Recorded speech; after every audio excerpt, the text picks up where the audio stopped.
आज हम लोग दो फंक्शन पढ़ेंगे। पहला फंक्शन होगा लीनियर फंक्शन और दूसरा होगा क्वाड्रेटिक फंक्शन। ठीक है, दोनों फंक्शन मोर और लेस तुम लोग स्टैंडर्ड 11th में पढ़े हो, लेकिन एक बार फिर से रिवाइज कर लिया जाए। ठीक है, तो सबसे पहले स्टार्ट करते हैं लीनियर फंक्शन। तो लीनियर फंक्शन का फॉर्म होगा y equal to m x plus c. ठीक है, यहाँ पे m क्या है तो स्लोप है, और c क्या है तो y इंटरसेप्ट। ठीक है, और अगर m ग्रेटर देन 0 हो जाए तो स्ट्रेट लाइन कुछ ऐसा बनेगा। ठीक है, थीटा यहाँ पे एक्यूट होगा। ठीक है, और अगर m लेस देन 0 हो जाए तो स्ट्रेट लाइन कुछ इस तरह से होगा, थीटा ऑब्ट्यूस होगा। ठीक है,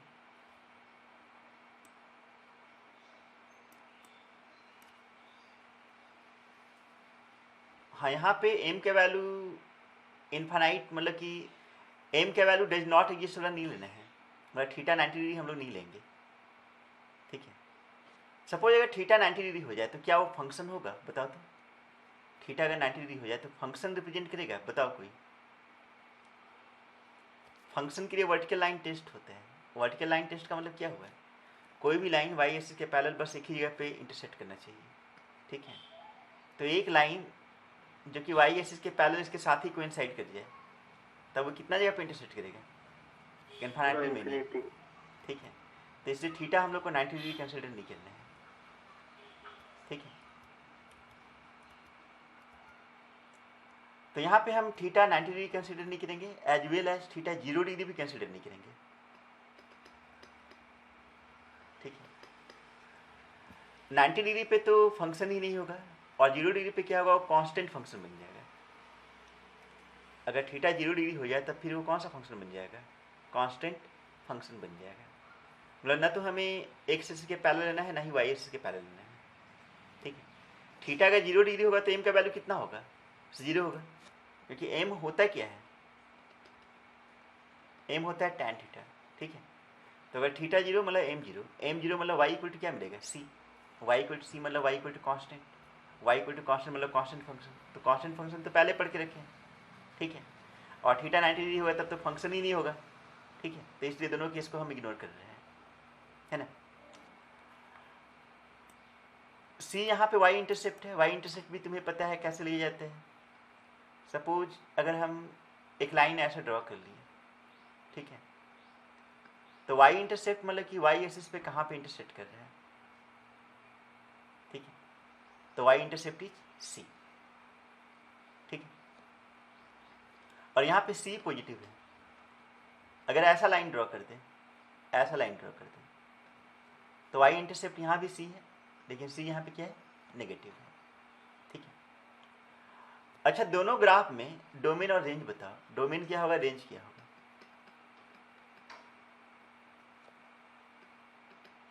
तो डोमेन क्या होना चाहिए? एक्स बिलोंग्स टू आर, और रेंज क्या होना चाहिए? Y belongs to R. ठीक है, ग्राफ एक्स एक्सिस में एवरीवेयर है, तो इससे domain x belongs to R हुआ, और वाई एक्सिस में भी एवरीवेयर है, तो रेंज क्या हो गया? Y belongs to are.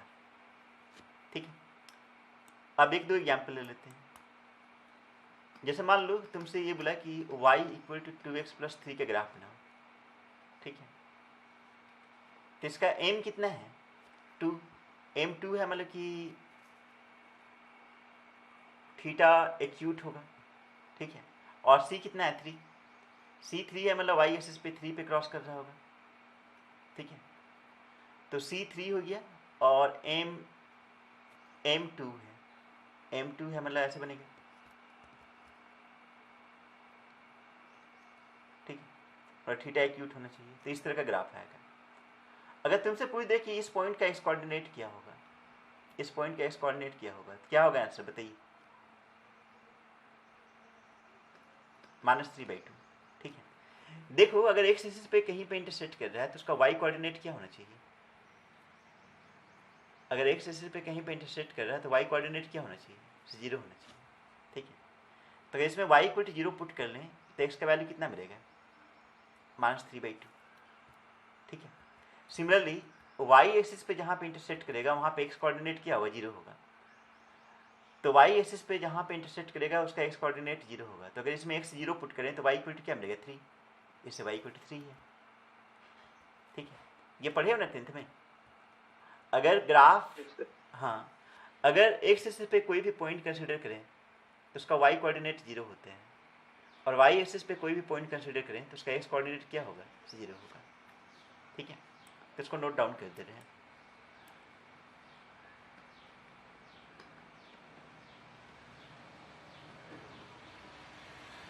Number 1, y coordinate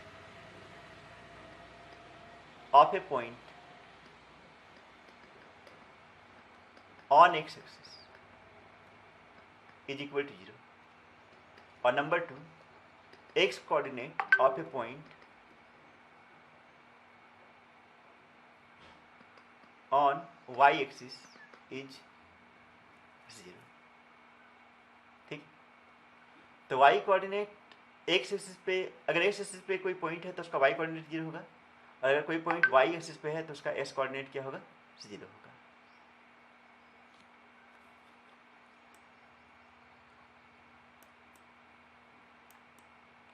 ठीक है सर, इसको रिकॉर्ड कर रहे हैं क्या? हाँ, रिकॉर्ड कर रहे हैं। सर वो मेरा नेटवर्क बहुत स्लो है तो कट रहा है आवाज। अच्छा, ठीक है। चलिए आगे बढ़ते हैं। हम एग्जाम्पल कंटिन्यू कर रहे हैं। मान लो कि इस तरह का क्वेश्चन दे दिया कि 2x + 3y + 1 = 0, 2x + 3y + 1 = 0, ठीक है। तो इसको हम लिख सकते हैं y = -2x/3 -1/3, ठीक है। तो इसका फॉर्म हो गया mx + c। m है -2/3 और c है -1/3, मतलब m भी निगेटिव है, c भी निगेटिव है, ठीक है। तो पहले c मार्क कर लिए, c y एक्सिस पे होगा, और m निगेटिव है, तो तुम लोग बताना ग्राफ 1 होगा या ग्राफ 2 होगा, बताओ कौन सा ग्राफ होना चाहिए, 1 होना चाहिए, 2 होना चाहिए, 2 होना चाहिए, ठीक है, क्योंकि स्लोप निगेटिव है, स्लोप निगेटिव है कि सर m <0 है। हाँ, तो m <0 है तो एक थीटा क्या होना चाहिए, ऑब्ट्यूस होना चाहिए, थीटा ऑब्ट्यूस होना चाहिए, इसलिए दूसरा वाला ग्राफ लेंगे, ठीक है। तो ग्राफ ऐसा होगा। चलिए अगर आपसे ये पूछा जाए कि इस पॉइंट का एक्स कोऑर्डिनेट क्या होगा, तो आंसर बताइए क्या होगा, इस पॉइंट का एक्स कोऑर्डिनेट क्या होगा, जल्दी बताइए। -1/2। -1/2, ठीक है। बाकी लोगों को समझ में नहीं आया। एक्स कोऑर्डिनेट बताना मतलब y = 0 पुट कर लो, तो अगर y 0 पुट कर लें तो यहाँ से क्या मिलेगा, 2x + 1 = 0, और 2x + 1 = 0 मिला, मतलब कि x = क्या मिला, -1/2, ठीक है। तो इस तरह से कोई भी लीनियर फंक्शन को हम लोग ड्रॉ कर सकते हैं, है ना।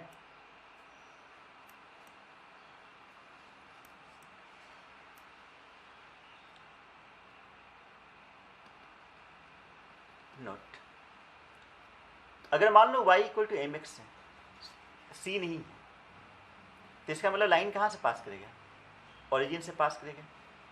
तो y = mx represents a straight line, represents a straight line passing through origin, ठीक है, ठीक है। y = mx represents a straight line passing through origin, तो ग्राफ ऐसा होगा, ठीक है। ऑब्वियसली ये ग्राफ कब होगा, जब m > 0 होगा, ठीक है। और ग्राफ ऐसा होगा, ये वाला ग्राफ कब होगा, जब m < 0 होगा, ठीक है। Next question, plot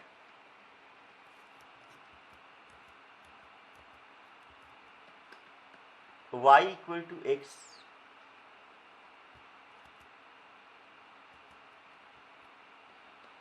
y = half x,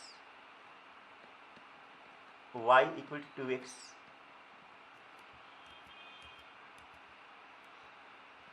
y equal to minus x, y equal to minus half x, y equal to minus 2x on same graph. ठीक है, तो सबको प्लॉट करना है एक ही ग्राफ पे। ठीक है, अच्छा y equal to x is also identity function है ना, y equal to x is also identity function. y equal to x में स्लोप कितना होगा बताओ? 1। y इक्वल टू एक्स में स्लोप 1 होगा, स्लोप 1 है तो थीटा कितना होगा? 45 डिग्री। थीटा कितना होगा? 45 डिग्री होगा। ठीक है, तो y इक्वल टू एक्स जो है ऑरिजिन से पास करेगा और ये कितना एंगल पे होगा? 45 डिग्री पे होगा। ठीक है, similarly y equal to minus x origin से पास करेगा। ठीक है, और इसके लिए थीटा कितना होना चाहिए बताओ? थीटा कितना होना चाहिए इसके लिए? सर 135। 135। तो थीटा 135 होगा तो इधर से 45 होगा, है ना, इधर से 35 होगा। अब हम y equal to half x को प्लॉट करेंगे, हाफ एक्स को प्लॉट करेंगे। तो इसके लिए m का वैल्यू कितना है? 1/2। अगर m 1/2 हुआ तो tan थीटा कितना होगा? 1/2। अगर tan थीटा 1/2 हुआ तो थीटा 45 डिग्री से कम होगा कि ज़्यादा होगा? 45 डिग्री से कम सर। 45 डिग्री से कम होगा। ठीक है, तो 45 डिग्री से कम होगा तो ऐसे ग्राफ बनेगा। तो ये बना y equal to half x. ठीक है, अब आप बताइए कि y इक्वल टू 2x का ग्राफ में जो थीटा होना चाहिए 45 डिग्री से ज़्यादा होना चाहिए, कम होना चाहिए? y इक्वल टू 2x में थीटा 45 से कम होना चाहिए, ज़्यादा होना चाहिए? ज़्यादा होना चाहिए। ठीक है, तो ज़्यादा होगा तो मतलब ऐसा बनेगा। तो ये बन गया y इक्वल टू 2x। ठीक, अब नेक्स्ट,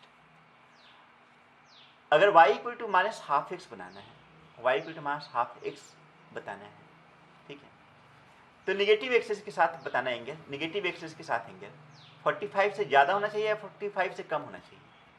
नेगेटिव एक्सेस के साथ एंगल हम बोल रहे हैं, 45 से ज़्यादा होना चाहिए, कम होना चाहिए? कम होना चाहिए। कम होना चाहिए। ठीक है, कम होना चाहिए, 45 से कम होना चाहिए, कम होना चाहिए। ठीक है, तो माइनस हाफ एक्स में 45 से कम होना चाहिए निगेटिव एक्सेस के साथ, निगेटिव एक्सेस के साथ। ऐसे अगर हम बोलेंगे तो एंगल पॉजिटिव एक्सेस के साथ 135 से ज़्यादा होगा। ठीक है, पॉजिटिव एक्सेस के साथ 135 डिग्री से कितना होगा? ज़्यादा होगा। ठीक है, और y equal to minus 2x का ग्राफ आप बता सकते हैं। नेगेटिव एक्सेस के साथ जो एंगल होगा वो 45 डिग्री से ज़्यादा होगा या कम होगा? नेगेटिव एक्सेस के साथ एंगल 45 से ज़्यादा होगा या कम होगा? ज़्यादा होगा। तो ये ग्राफ बना y equal to minus 2x का। क्लियर है? ठीक है, तो ये दिमाग में रखना। ठीक है, अब आगे बढ़ते हैं। पूरा कलरफुल बन गया ना?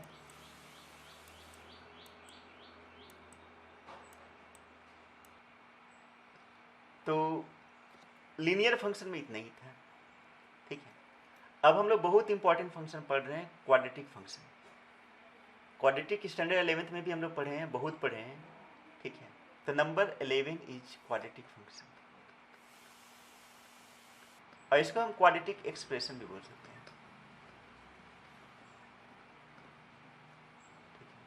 क्वाड्रेटिक फंक्शन या क्वाड्रेटिक एक्सप्रेशन, ये बहुत इंपॉर्टेंट टॉपिक है, बहुत इंपॉर्टेंट है। ठीक है, ऐसे देखो 2-3 फंक्शन का नॉलेज जबरदस्त होना चाहिए। एक हो गया लॉगरिथमिक, दूसरा हो गया फ्रैक्शनल पार्ट, तीसरा हो गया ग्रेटेस्ट इंटीजर, चौथा क्वाड्रेटिक। ठीक है, तो ये चारों का नॉलेज जबरदस्त होना चाहिए। ठीक है,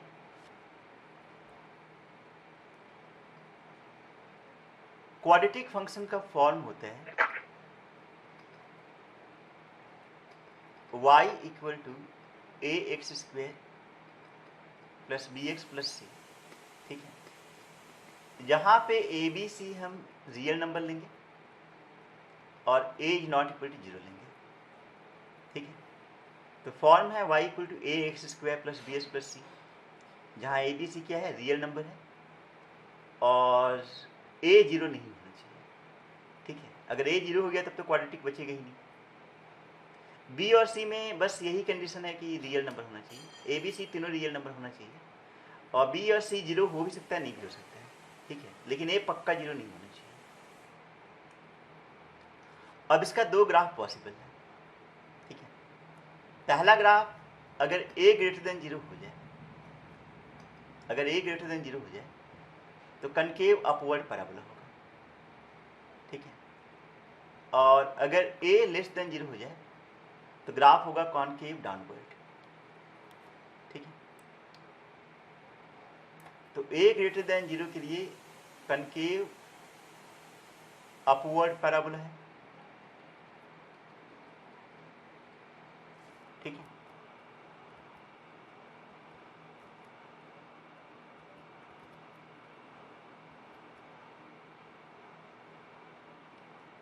और ए स्मॉलर देन जीरो के लिए concave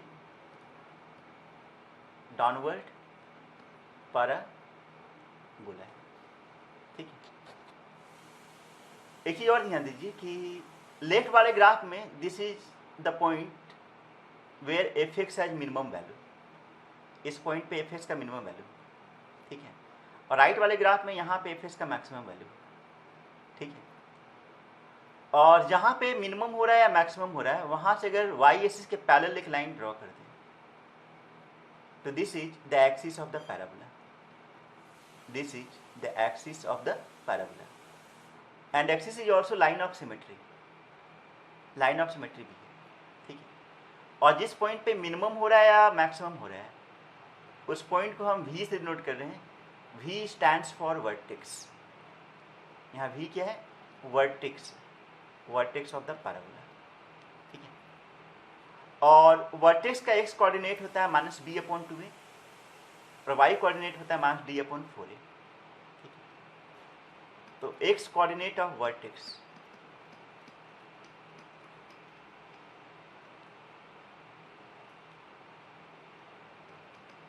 is minus b upon 2 and y coordinate of vertex is minus d upon 4a। यहाँ d क्या है जी, d क्या है बताइए तो, डिस्क्रिमिनेंट। ठीक है, d इज डिस्क्रिमिनेंट, तो d इज डिस्क्रिमिनेंट, और डिस्क्रिमिनेंट होता कितना है, तो डिस्क्रिमिनेंट क्या होता है, तो बी स्क्वायर माइनस 4ac। ठीक है, तो डी डिस्क्रिमिनेंट है और ये होता है बी स्क्वायर माइनस 4ac। तो वर्टेक्स का इस कोऑर्डिनेट हुआ माइनस बी अपॉन 2a और वाई कोऑर्डिनेट हुआ माइनस डी अपॉन 4a। ऐसे एक्सप्लेन किया जा सकता है ऐसा क्यों हुआ है। ठीक, अच्छा वर्टेक्स पे अगर हम टेंजेंट ड्रॉ करें, वर्टेक्स पे अगर टेंजेंट ड्रॉ करें तो एक्स एक्सिस के पैरेलल होगा। ठीक है, वर्टेक्स पे अगर टेंजेंट ड्रॉ कर दें तो क्या होगा, एक्स एक्सिस के पैरेलल होगा। ठीक है, तो at vertex tangent is parallel to x axis. ठीक है, अगर टेंजेंट एक्सिस के पैरेलल हुआ तो कोई भी लाइन जो एक्सिस के पैरेलल है उसका स्लोप क्या होगा, जीरो होगा। अगर कोई भी लाइन एक्सिस के पैरेलल है तो उसका स्लोप जीरो होगा, और स्लोप देता है d y upon d x, slope देता है d y upon d x, तो d y upon d x zero हो गया। ठीक है, और वाई है a x square plus b x plus c. ठीक है, वाई है a x square plus b x plus c. ठीक है, तो ए एक्स स्क्वायर का डेरिवेटिव हुआ 2ax, बी एक्स का बी, और सी तो कांस्टेंट है उसका डेरिवेटिव जीरो होगा, लेकिन 2ax प्लस बी जीरो हुआ। अगर 2ax प्लस बी जीरो हुआ तो x क्या मिलेगा, मास b बाई 2। ठीक है, अगर x आ गया तो y नहीं आ जाएगा। ठीक है, अगर x आ गया तो y नहीं आएगा, बिल्कुल आ जाएगा। y के लिए क्या करना है, तो y के लिए फॉर्मूला है ना, y के लिए तो एक्सप्रेशन ही दिया हुआ y equal to ax square plus bs plus c, ठीक है। तो इसमें x का वैल्यू पुट करो, y आ जाएगा। पुट करने के बाद में अपने आप ये आएगा minus D upon 4a। Put करने के बाद में अपने आप ये क्या आएगा, D minus D upon 4a, जहाँ डी का वैल्यू होगा बी स्क्वायर माइनस 4ac। तो y कोऑर्डिनेट तुम्हारे ऊपर छोड़ दिए, x कोऑर्डिनेट हम एक्सप्लेन करते हैं। सुजीत समझ में आया? सुजीत Yes, है? sir. हाँ ठीक है। देखो अगर कोई भी लाइन x इसी के पैरेलल हो जाए तो उसका स्लोप 0 होता है, ठीक है। और स्लोप का मतलब होता है d y upon d x, ठीक है। स्लोप का मतलब क्या होता है, d y upon d x. तो इस फैक्ट का यूज किए, एक्स कोऑर्डिनेट निकल गया, और अगर एक्स कोऑर्डिनेट निकल गया तो वाई कोऑर्डिनेट के लिए तो शुरू में हम एक्सप्रेशन ही लेके चल रहे हैं, y equal to a x square plus b x plus c, ठीक। ठीक है, तो जल्दी जल्दी काम का बात। क्वाड्रेटिक एक्सप्रेशन का फॉर्म होता है y equal to a x square plus b x plus c, या क्वाड्रेटिक फंक्शन का फॉर्म यही होता है, जहाँ पे ए बी सी क्या होता है, तो कोई भी रियल नंबर, लेकिन a 0 नहीं होना चाहिए। और अगर a 0 नहीं है तो आइदर पॉजिटिव होगा या नेगेटिव होगा। अगर पॉजिटिव हुआ तो कॉनकेव अपवर्ड पैराबोला, और नेगेटिव हुआ तो कॉनकेव डाउनवर्ड पैराबोला, ठीक है। और जिस पॉइंट पे फंक्शन का वैल्यू मिनिमम या मैक्सिमम होगा उस पॉइंट को बोलेंगे वर्टेक्स, ठीक है। यहाँ पे तो वर्टेक्स का एस कोऑर्डिनेट होगा मास डी अपॉन 2a, और वाई कोऑर्डिनेट होगा मास डी अपॉन 4a, जहाँ डी क्या है, तो बी स्क्वायर मास 4ac, ठीक है।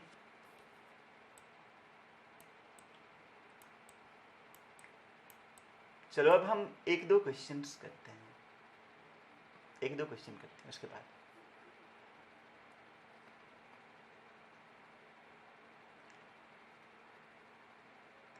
जैसे मान लीजिए तुमसे बोल दिया कि plot y equal to x square plus s plus 1, y equal to x square plus s plus 1, ठीक है। तो a 1 है विच इज ग्रेटर देन 0। अगर ग्रेटर देन 0 हो गया मतलब कनकेव अपवर्ड पैराबोला हुआ।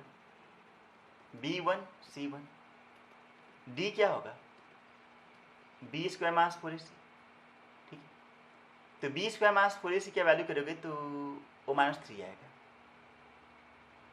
ठीक है। तो पुट करो -3 आ जाएगा, और -3 मतलब कि लेस देन 0, ठीक है। a ग्रेटर देन 0 है, d स्मॉलर देन 0। अब इसके बाद अगर वर्टेक्स बताया जाए तो वर्टेक्स का एक्स कोऑर्डिनेट क्या होता है, मास b अपॉन 2a, और वाई कोऑर्डिनेट होता है मास d अपॉन 4a, ठीक है। तो b1 है, a1 है, तो वर्टेक्स का एक्स कोऑर्डिनेट मिला -1/2, d -3 है, a1 है, तो वाई कोऑर्डिनेट क्या मिलेगा, 3/4, ठीक है। अब हम इसका ग्राफ बना सकते हैं। इसका ग्राफ कुछ ऐसा होगा कि इधर एक्स एक्सिस लिए, इधर वाई एक्सिस लिए, और वर्टेक्स का एक्स कोऑर्डिनेट है -1/2, और वाई कोऑर्डिनेट है 3/4, ठीक है। और क्योंकि ये अपवर्ड पैराबोला है तो ग्राफ वर्टेक्स के ऊपर ही बनेगा, उसके नीचे नहीं बन सकता है, ठीक है।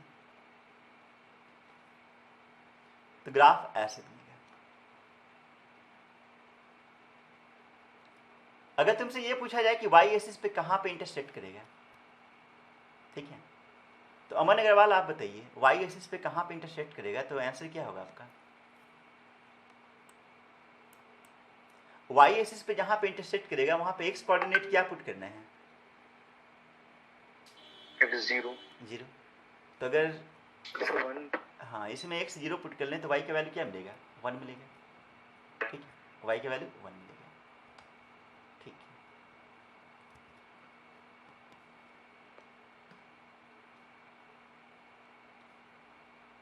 तो इस पॉइंट का y कोऑर्डिनेट 1 होगा। अब सहर्ष आप बताइए इसका डोमेन क्या है और रेंज क्या है, डोमेन क्या है, रेंज क्या है, पहले डोमेन बताइए। और फिर रेंज बताइएगा।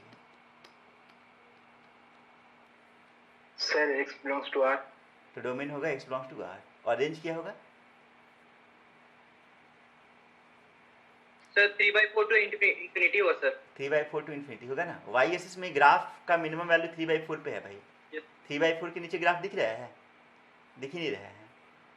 तो रेंज का मिनिमम वैल्यू 3/4 होगा और मैक्सिमम डज नॉट एग्जिस्ट। ठीक है, तो डोमेन इसका ऑल रियल नंबर होगा, रेंज होगा 3/4 से इन्फिनिटी तक। अगर आपसे ये पूछा जाए कि एफ एक्स का मिनिमम वैल्यू क्या है तो आंसर क्या होगा? एफ एक्स का मिनिमम वैल्यू क्या है? 3/4। और अगर ये पूछा जाए कि एफ एक्स का सर, मैक्सिमम वैल्यू 3/4। क्या है, हाँ, और एफ एक्स का मैक्सिमम वैल्यू क्या है तो डज नॉट एग्जिस्ट।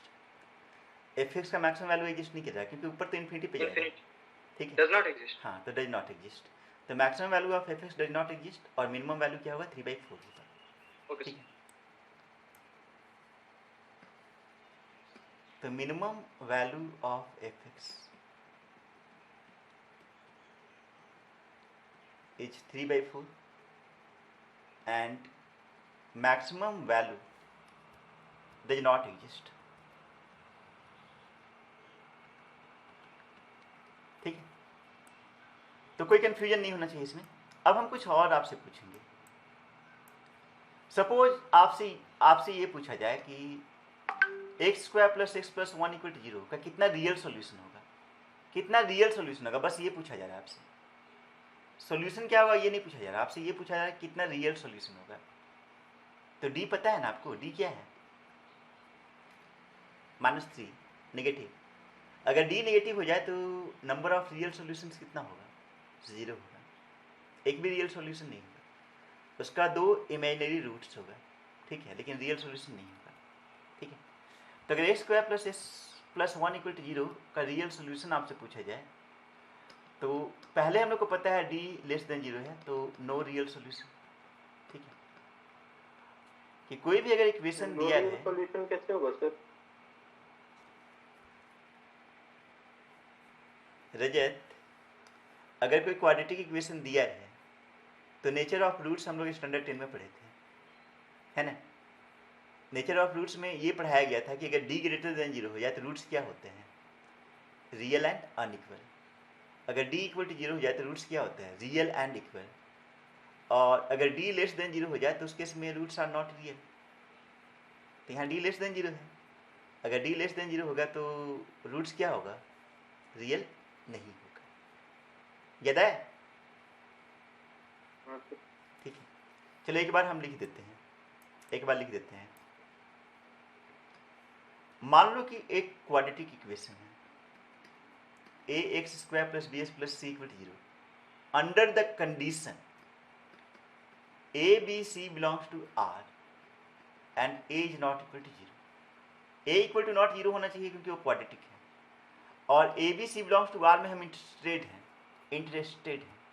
ठीक है, वैसे दूसरी जगह पे a b c कोई जरूरी नहीं कि रियल नंबर होगा, इमेजिनरी हो सकते हैं, लेकिन पूरे फंक्शन में हम लोग बस रियल वैल्यूड फंक्शन में ही इंटरेस्टेड हैं। तो यहाँ पे जो कॉफिशिएंट्स लेना है वो भी रियल ही लेना है। अगर ऐसा हो तो उस केस में अगर d < 0 हो जाए तो roots are real and unequal.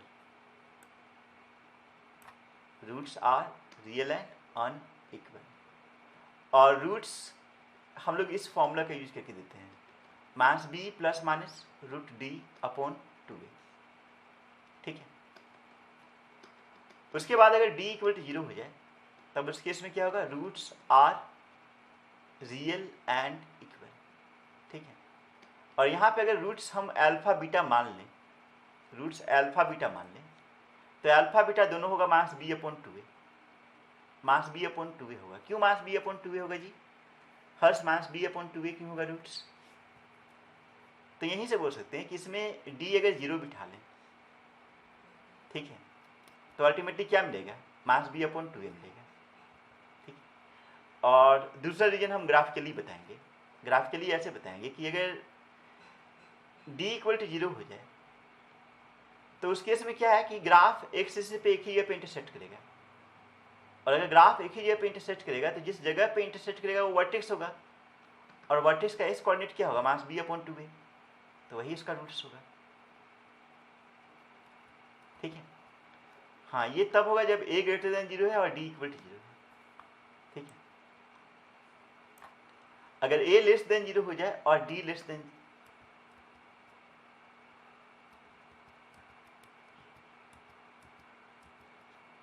और अगर a लेस देन 0 हो जाए एंड d इक्वल टू 0 हो जाए, उस केस में ग्राफ ऐसा बनेगा। ठीक है, तो यहाँ पे भी वर्टेक्स का एस कोऑर्डिनेट क्या होगा, मास b/2a। ठीक है, इसके बाद नंबर 3 में अगर d लेस देन 0 हो जाए तो रूट्स आर इमेजिनरी, ठीक है, मतलब रियल नहीं होगा। अच्छा एक और चीज़ समझो, d इक्वल टू 0 में हम दोनों ग्राफ बना के रखे हैं। अगर d ग्रेटर देन 0 हो जाए तो उसका 2 रूट्स होगा, 2 रूट्स में एक रूट को अल्फा माने, दूसरा रूट को बीटा माने, और ऐसा मानिए कि alpha is smaller then beta. ठीक है, तो यहाँ पे ग्राफ एक्स एक्सिस पे 2 जगह पे इंटरसेक्ट करेगा, अल्फा और बीटा पे इंटरसेक्ट करेगा। ऑब्वियसली ये वाला ग्राफ तब बनेगा जब a ग्रेटर देन 0 होगा। ठीक है, और अगर a स्मॉलर देन 0 हो जाए तो ग्राफ ऐसा बनेगा, इसमें यहाँ पे अल्फा, यहाँ पे बीटा। ठीक है, तो ये वाला ग्राफ तब बनेगा जब a क्या होगा, स्मॉलर देन 0 होगा। ठीक है, अब थर्ड केस में अगर d लेस देन 0 है तो रूट्स इमेजिनरी होगा। इमेजिनरी मतलब कि उसका रियल रूट्स नहीं होगा। अगर रियल रूट्स नहीं होगा तो ग्राफ एक्स एक्सिस पे एक ही जगह पे इंटरसेक्ट नहीं करेगा। अगर रूट्स रियल नहीं होगा तो ग्राफ एक्स एक्सिस पे एक भी जगह पे इंटरसेक्ट नहीं करेगा। मतलब अगर कनकेव अपवर्ड पैराबोला है तो पूरा का पूरा ग्राफ एक्सिस के ऊपर होगा, और अगर कनकेव डाउनवर्ड पैराबोला है तो पूरा का पूरा ग्राफ एक्सिस के नीचे होगा। ठीक है,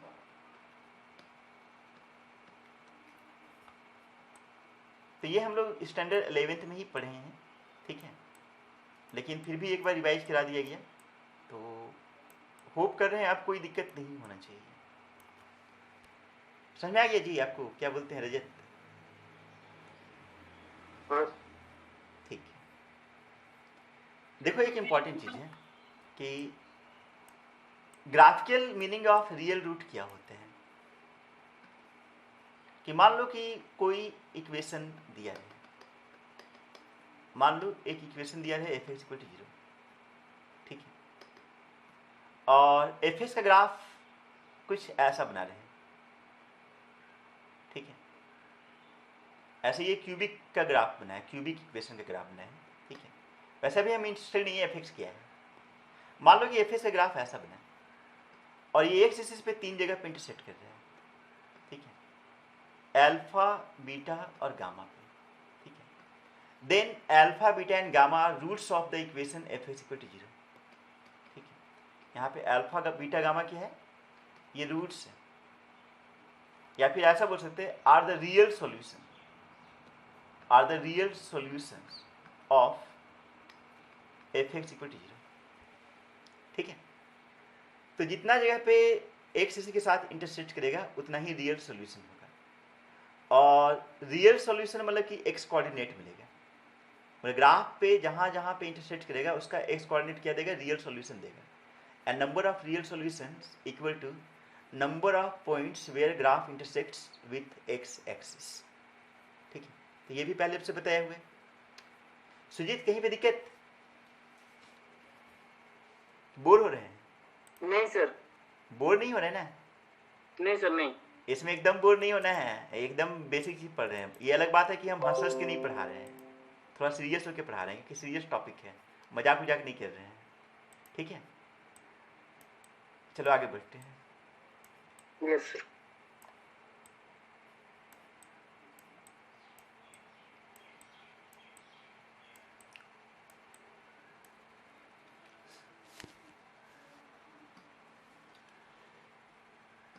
नेक्स्ट एग्जाम्पल में ऐसा दिया हुआ कि plot y = x square minus 3x plus 2। ठीक है, तो सबसे पहले ए बी सी डिसाइड करो। ए 1 है, बी माइनस 3 है, सी 2 है। ठीक है, फिर डी डिसाइड करो। डी क्या होगा, बी स्क्वायर माइनस 4ac। ठीक है, तो माइनस 3 का स्क्वायर 9 और 4ac 8 मतलब कि 1 मिलेगा। तो डी का वैल्यू 1 मिला। ठीक है, अगर डी 1 मिला तो वर्टेक्स हम डिसाइड कर सकते हैं। वर्टेक्स होगा minus D upon 2a comma minus D upon 4a। ठीक है, तो b है माइनस 3, a है 1, तो वर्टेक्स मिलेगा 3 अपॉन, क्या हो गया,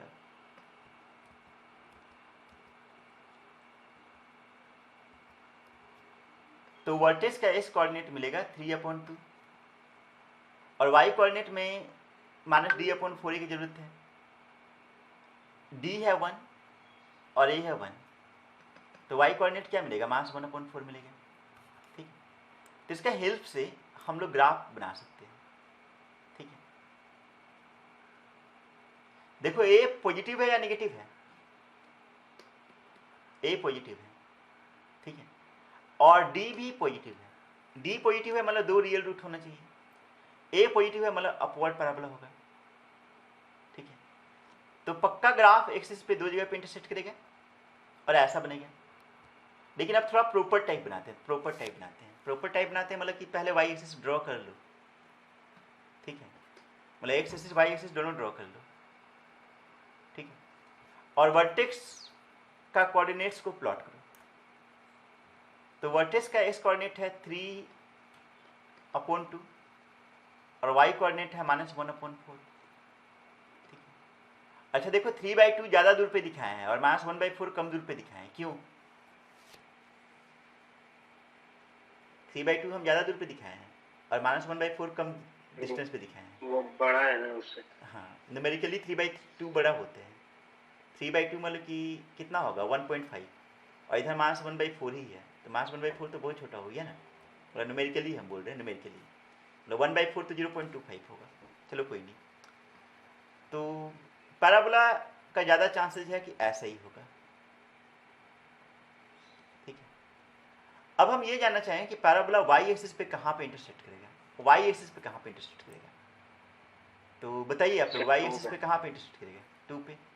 क्योंकि वाई एक्सिस पे जहाँ पे भी इंटरसेक्ट करेगा उसके लिए x = 0 पुट करेंगे, तो y = क्या मिलेगा, 2 मिलेगा। ठीक है, अब आपसे ये पूछा जा रहा है कि x एक्सिस पे कहाँ पे इंटरसेक्ट करेगा, तो x एक्सिस पे जहाँ पे इंटरसेक्ट करेगा उसके लिए y = 0 लेंगे। ठीक है, और अगर हम y = 0 लिए तो x² - 3s + 2 = 0 मिलेगा, जो कि क्वाड्रेटिक इक्वेशन है। x² - 3s + 2 = 0 मतलब क्या हुआ, वो क्वाड्रेटिक इक्वेशन है। ठीक है, तो अगर ये क्वाड्रेटिक इक्वेशन हो गया तो इसका रूट्स हम तुरंत बता सकते हैं। ठीक है, एक तो फैक्टराइजेशन करके बता सकते हैं और एक डी के टर्म में बता सकते हैं। तो इसका रूट्स मिलेगा 1 और 2। ठीक है, तो इसका रूट्स क्या मिलेगा, 1 और 2। तो रूट्स का मतलब ये हुआ कि एक्स एक्सिस पे जहाँ जहाँ पे इंटरसेक्ट कर रहे हैं, तो यहाँ पे 1 होना चाहिए, यहाँ पे 2 होना चाहिए। अच्छा एक चीज़ ध्यान दो, 1 और 3/2 का गैप कितना है, 0.5, और 3/2 और 2 का गैप कितना है, वो भी 0.5, ऑब्वियसली। ठीक है, क्योंकि this line is the line of symmetry.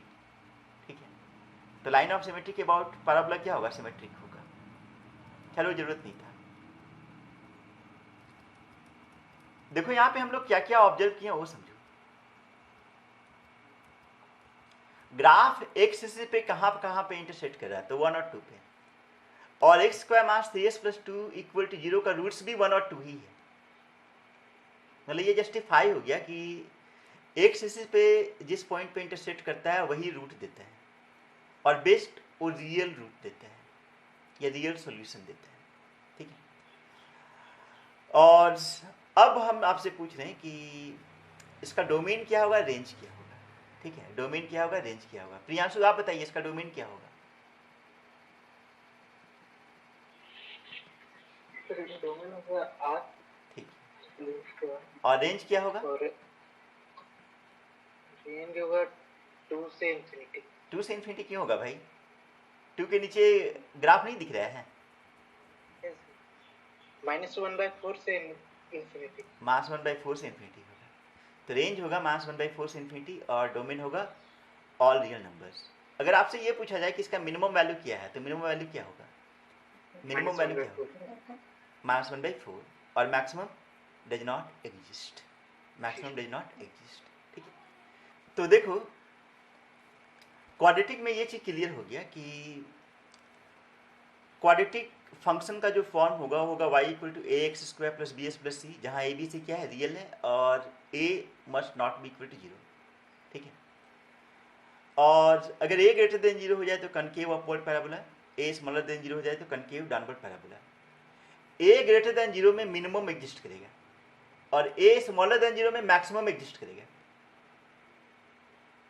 ठीक है, once again, a greater than 0 में कौन एग्जिस्ट करेगा? मिनिमम।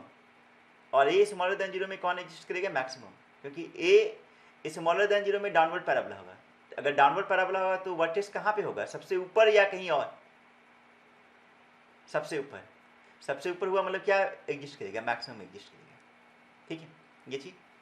इसके बाद नेक्स्ट, वर्टेक्स का एस कोऑर्डिनेट होगा -b/2a और वाई कोऑर्डिनेट क्या होगा? -d/4a। ठीक है,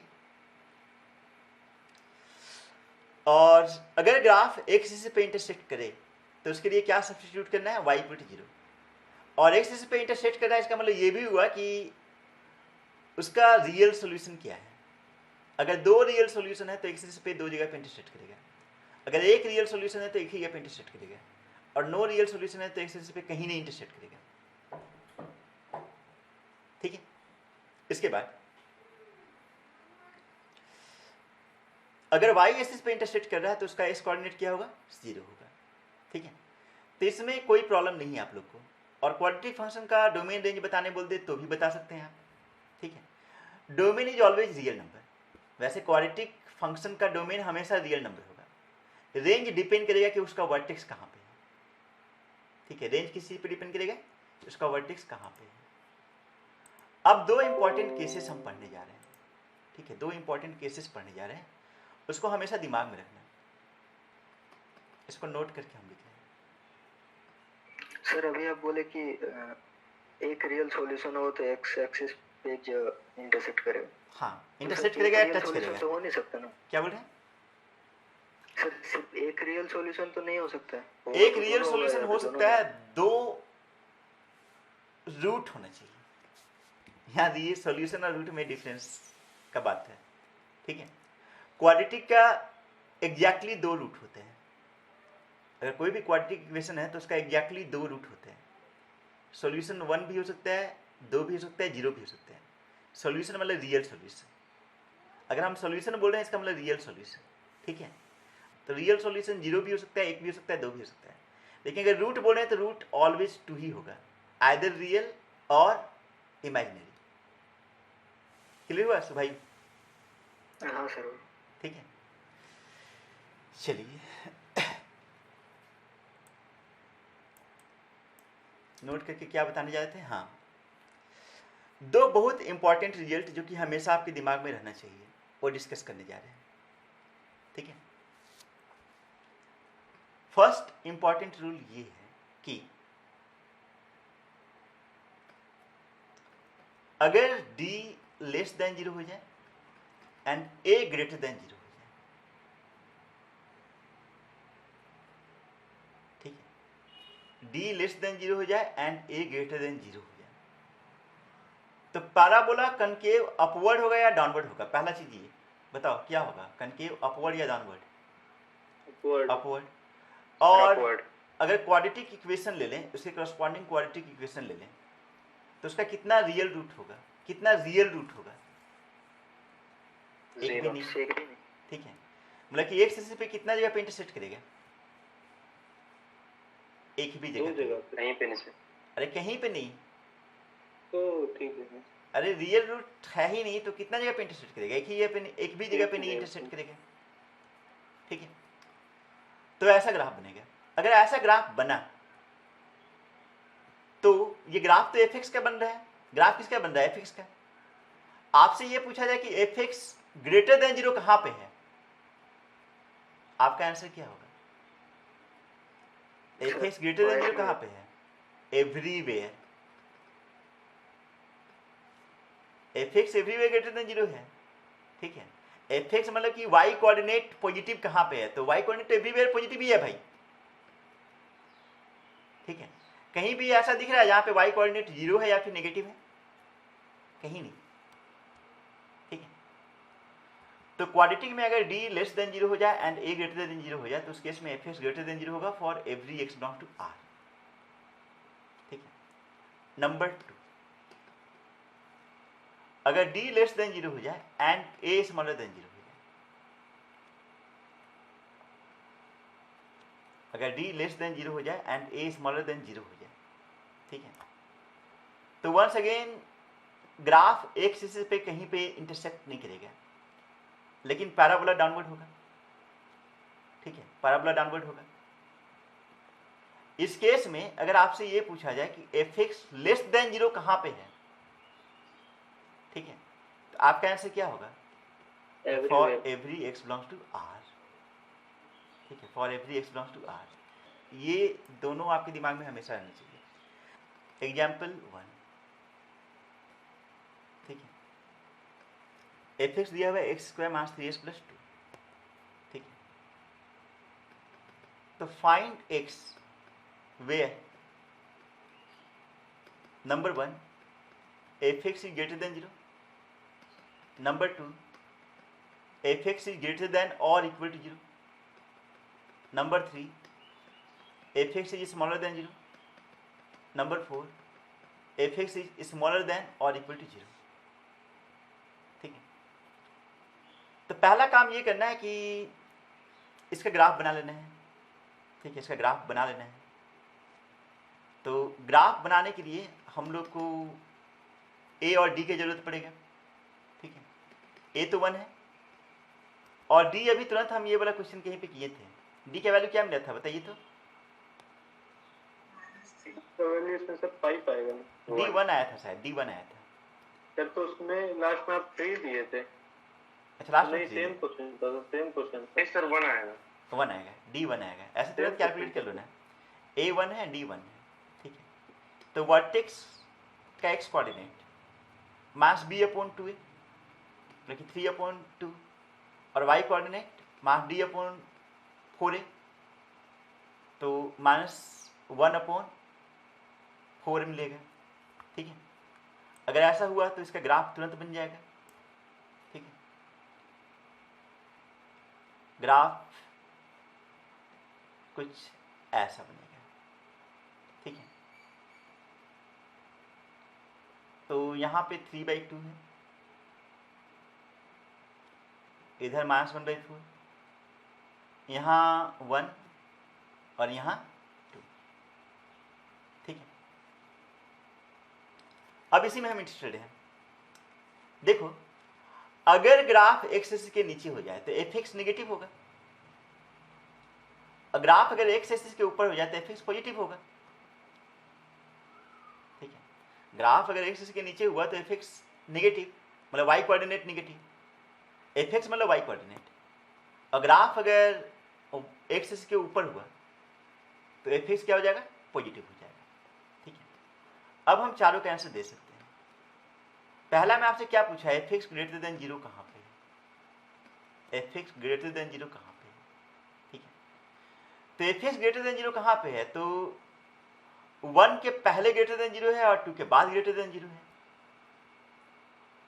क्योंकि x का वैल्यू अगर मास इन्फिनिटी से 1 हो जाए तो उसमें ग्राफ x इसके ऊपर है, ठीक है, और x का वैल्यू 2 से इन्फिनिटी हो जाए तब भी ग्राफ x इसके ऊपर है, मतलब उन दोनों केस में एफ एक्स क्या है? ग्रेटर देन 0, ठीक है।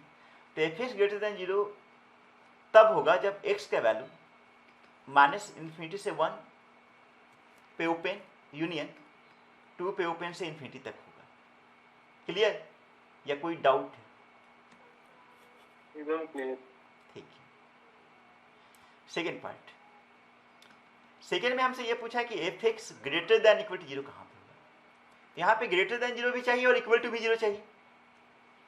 तो ग्रेटर देन जीरो तो इसी में होगा, इक्वल टू जीरो कहाँ पे होगा, लगा दें। तो इक्वल टू जीरो 1 पे और 2 पे होगा, मतलब 1 और 2 पे क्लोज ब्रैकेट लगा देंगे। तो आंसर क्या होगा, x belongs to minus infinity to 1, 1 पे क्लोज यूनियन 2 से इन्फिनिटी 2 पे क्लोज। ठीक है, अब नेक्स्ट थर्ड में आपसे पूछा कि f x less than zero कहाँ पे होगा, F x less than zero कहाँ पे होगा। ठीक है, तो f x less than zero obviously 1 से 2 के बीच में है, x बिलोंग्स टू 1 to 2। और फोर्थ में आपसे पूछा कि f x less than equal to zero कहाँ पे होगा। तो f x less than equal to zero कहाँ से कहाँ के बीच में है, तो 1 क्लोज से 2 क्लोज के बीच में है। कोई दिक्कत नहीं,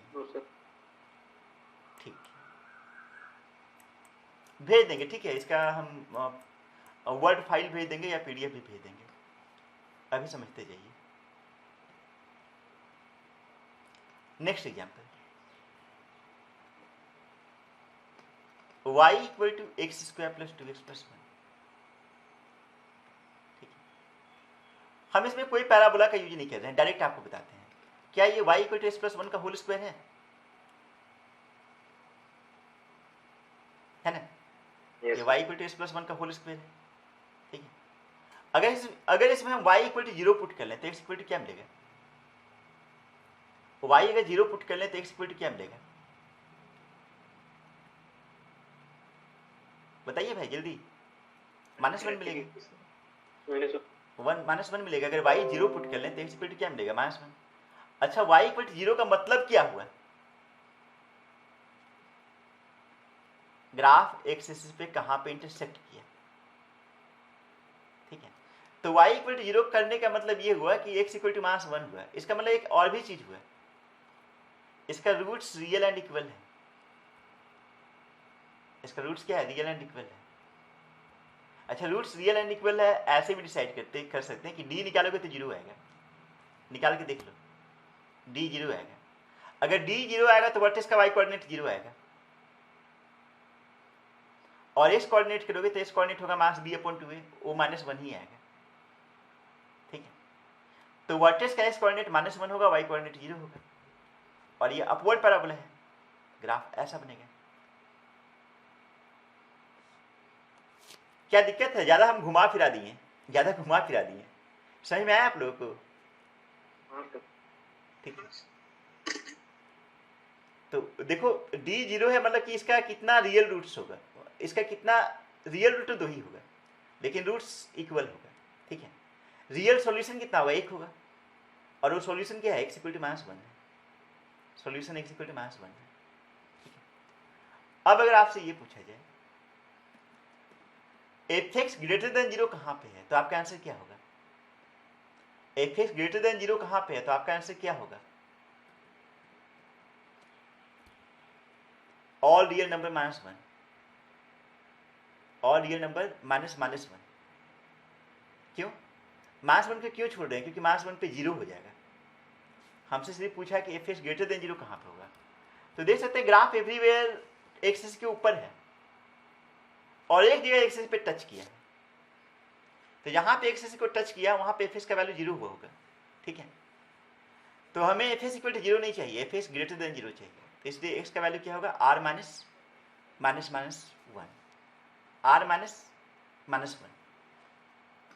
नेक्स्ट, अगर आपसे ये पूछा f x greater than equal to zero कहाँ पे होगा, तो आपका आंसर क्या होगा, x बिलोंग्स टू r, क्योंकि graph everywhere greater than zero है या फिर इक्वल टू जीरो है। नंबर 3, अगर आपसे ये पूछा कि f x less than zero कहाँ पे होगा, ठीक है, तो क्या आंसर मिलेगा बताइए, 5, सॉल्यूशन 5। अगर आपसे ये पूछा कि f x less than equal to zero क्या कहाँ पे मिलेगा, तब आंसर क्या होगा आपका, लेस देन और इक्वल टू जीरो कहाँ पे मिलेगा, तब आंसर क्या होगा आपका, x belongs to 1, -1 पे जीरो हो रहा है, लेस देन जीरो कहीं नहीं हो रहा है, लेकिन जीरो तो एक जगह पे हो रहा है ना, कहाँ पे जीरो हो रहा है, -1 पे, तो x बिलोंग्स टू -1। क्लियर हुआ, कुछ कंफ्यूजन बाकी लोगों को?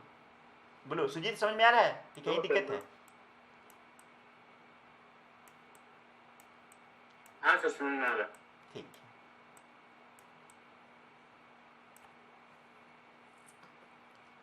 नेक्स्ट एग्जाम्पल में है y equal to x square plus x plus 1। ठीक है, ये एग्जाम्पल भी पहले दिए हुए हैं। इसका a 1 है और d है -3 which is less than 0। d का वैल्यू -3 आएगा विच इज लेस देन 0। ठीक है, तो ऑब्वियसली ये अपवर्ड पैराबोला होगा, लेकिन इसका कितना रियल रूट्स होगा बताओ? एक भी नहीं। एक भी नहीं होगा। अच्छा, वर्टेक्स का एक्स कोऑर्डिनेट क्या होगा?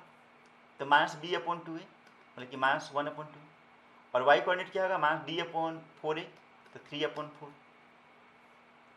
तो वर्टेक्स का एक्स कोऑर्डिनेट -1/2, y कोऑर्डिनेट 3/4।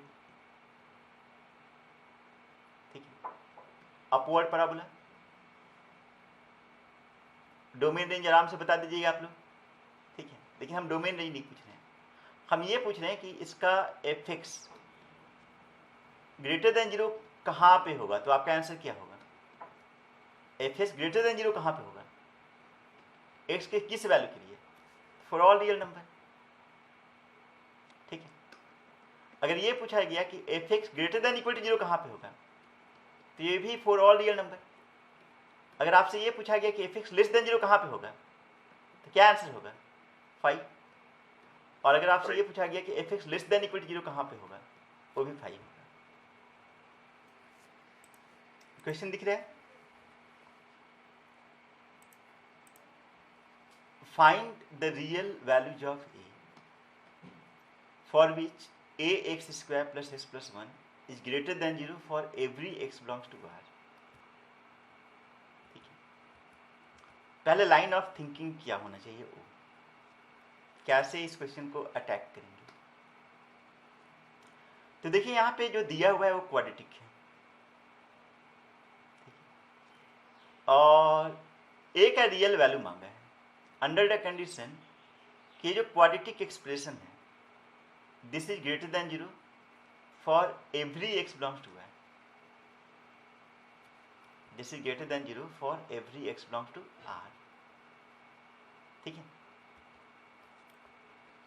तो क्या करेंगे?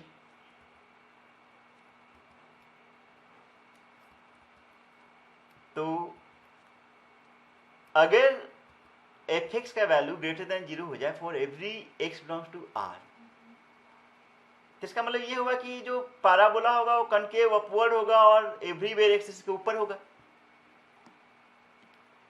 तभी ना fx ग्रेटर देन 0 एवरीवेयर होगा।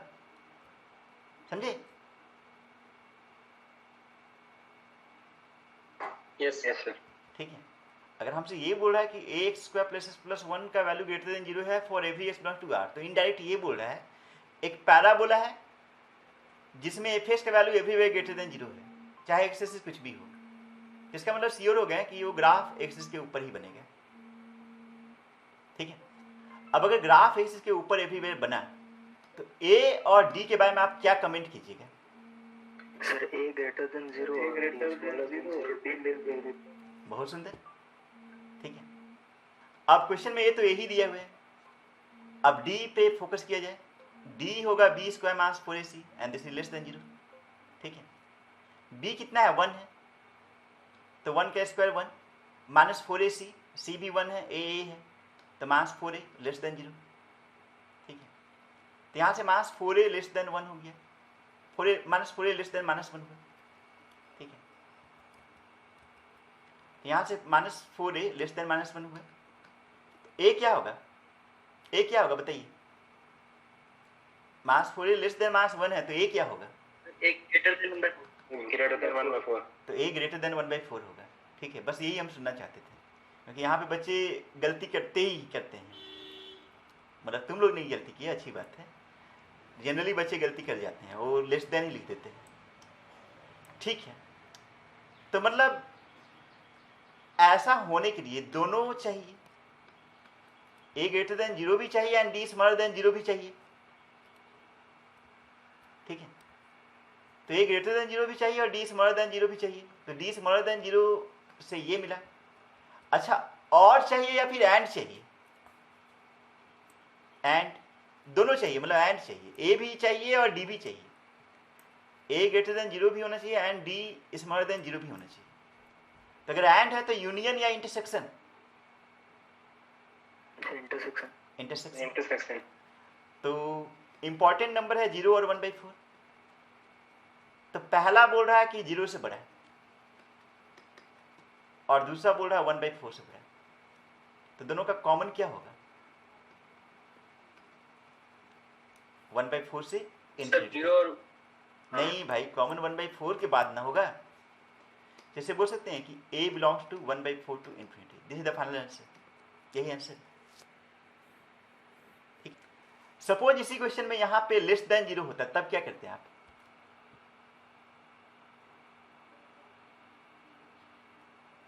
अगर लेस देन 0 होता तब क्या करते हैं आप? जैसे D smaller than zero, a smaller than zero कर देते हैं। तब उस केस में डी स्मॉलर देन 0 होता है, ए भी स्मॉलर देन 0 होता है। उस केस में ए का वैल्यू क्या मिलता है?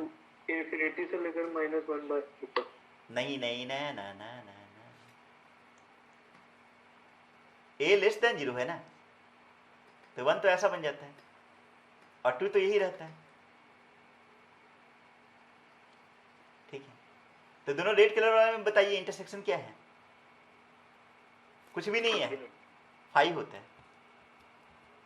तो उस केस में ऐसे क्या होता है? 5 होता है।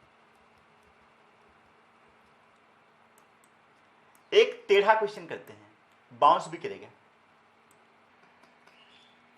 Find the real values of a for which this. बताओ इस बार क्या करना है?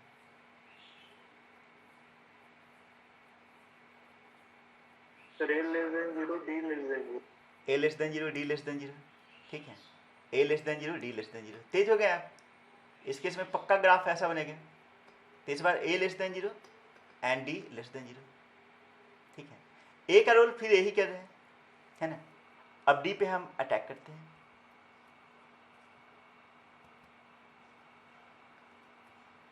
तो डी लेस देन 0 मतलब कि b square minus 4ac less than 0।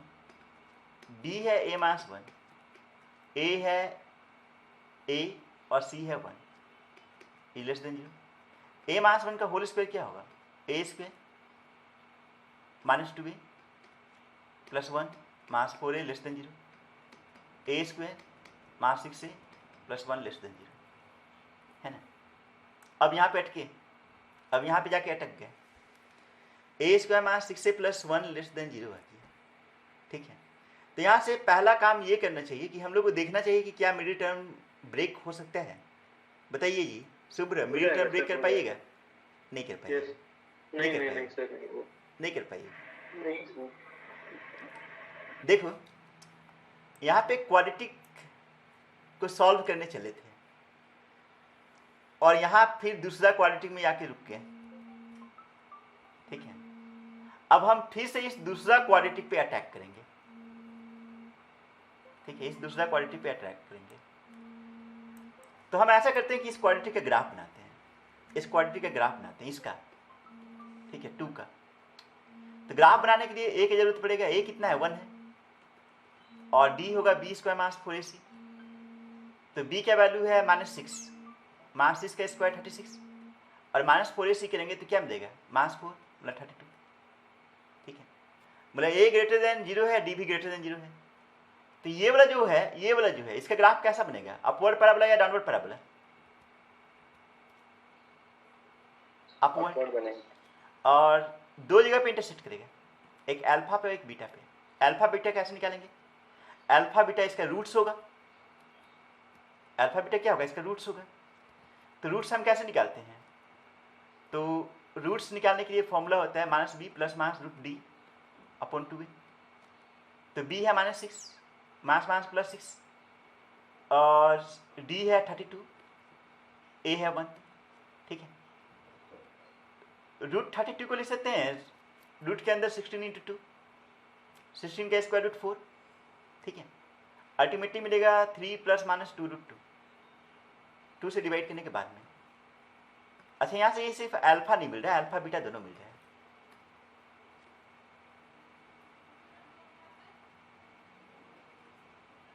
Alpha भी मिला, बीटा भी मिला। अल्फा छोटा वाला वैल्यू है, अल्फा होगा 3 - 2√2 और बीटा बड़ा वाला वैल्यू है तो बीटा होगा 3 + 2√2। तो यहाँ से अल्फा का वैल्यू 3 - 2√2 होगा और बीटा का वैल्यू क्या होगा 3 + 2√2। ठीक है, अब हमें चाहिए था ये चीज। इसका मतलब क्या बोल रहा है कि एफ का वैल्यू लेस देन 0 कहाँ पे होगा, एफ का वैल्यू लेस देन 0 कहाँ पे होगा। ठीक है, तो एफ का वैल्यू लेस देन 0 यहाँ पे है, बाकी सब जगह तो पॉजिटिव है। तो बोल सकते हैं इसको होल्ड करने के लिए, इसके होल्ड करने के लिए अब ये एक टर्म में एक्सप्रेस्ड है, एक्स के टर्म में एक्सप्रेस्ड नहीं है, एक टर्म में एक्सप्रेस्ड है। ठीक है, तो अगर वो एक टर्म में एक्सप्रेस्ड है तो हम x बिलोंग्स टू थोड़ी ना लिखेंगे, क्या लिखेंगे, a बिलोंग्स टू लिखेंगे। यहाँ लिखेंगे a बिलोंग्स टू कहाँ से कहाँ तक, अल्फा से बीटा तक। ठीक है, तो a बिलोंग्स टू अल्फा है 3 - 2√2 और बीटा है 3 + 2√2। कोई दिक्कत बताओ, ये चीज समझ में आ रहा है तुम लोग को? ठीक है, हम कुछ नहीं कर रहे हैं, ये जो दूसरा क्वाड्रेटिक आ गया उसी को सॉल्व किए और सॉल्व करके a का वैल्यू निकालें। ठीक है, अब a का वैल्यू निकल चुका है, मतलब ये जो इक्वेशन 2 है वो सॉल्व हो चुका है, उसका सॉल्यूशन यही है। ठीक है, अब final answer, final answer, final answer के लिए हम लोग दो चीज लेके चले थे। क्या लेके चले थे? पहला a लेस देन 0, दूसरा d less than 0। a less than 0 तो a लेस देन 0 है, d लेस देन 0 का सोल्यूशन अल्टीमेटली 3 मिला, d लेस देन 0 का सोल्यूशन अल्टीमेटली कौन सा मिला, 3 मिला। ठीक है, अब दोनों को हम ग्राफ पे प्लॉट करेंगे।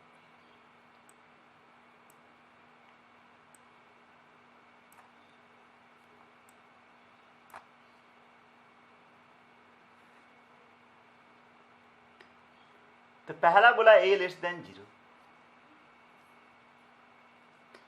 ठीक है, और तीसरा के साथ इंटरसेक्शन कराना है। अच्छा, तीसरा में दो नंबर है, एक है 3 - 2√2 और दूसरा है 3 + 2√2। 3 - 2√2 0 से बड़ा है कि छोटा है? 3 - 2√2 0 से बड़ा है या छोटा है? बड़ा है, बड़ा है। बड़ा बड़ा है। तो 3 - 2√2 0 से बड़ा है, 3 + 2√2 तो पक्का ही बड़ा है। ठीक है, पक्का 0 से बड़ा है। हाँ, तो जो तीसरा सॉल्यूशन है वो इन दोनों के बीच में है। अब बताओ पहला और तीसरा का इंटरसेक्शन क्या है? तो a बिलोंग्स टू 5 होगा